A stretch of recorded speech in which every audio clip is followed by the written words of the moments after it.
Okay, so the next situation that they get into are these deportations to Treblinka, the death camp.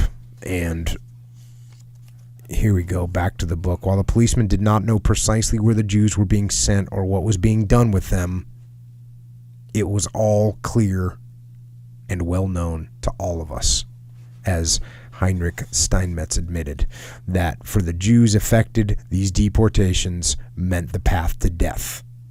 We suspected that they would be killed in some sort of camp.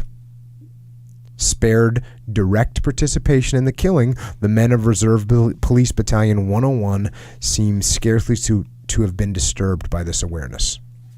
Even though there were more victims in the deportations than in Josefo or Lomaze massacres combined, out of sight was truly out of mind. So now they're in this mode of they're just doing the deportations. Now I say just doing the deportations, and I don't want to make that sound like it wasn't a brutal, vicious exercise that they were doing. Here we go, back to the book. Driven by the Hiwis and policemen, thousands of Jews streamed into the marketplace.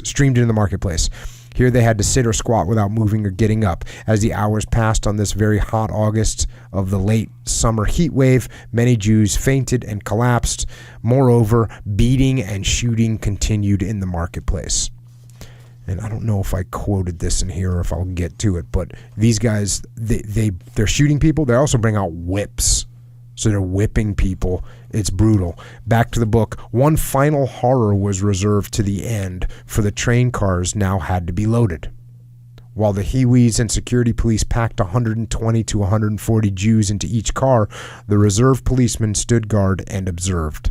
As one remembered, when it didn't go well, they made use of riding whips and guns. The loading was simply frightful. There was an unearthly cry from these poor people because 10 or 20 cars were being loaded simultaneously. The entire freight train was dreadfully long. One could not see all of it. It may have been 50 to 60 cars, if not more, and after a car was loaded, the doors were closed and nailed shut. Once all the cars were sealed, the men of Reserve Police Battalion 101 quickly departed without waiting to see the train pull away.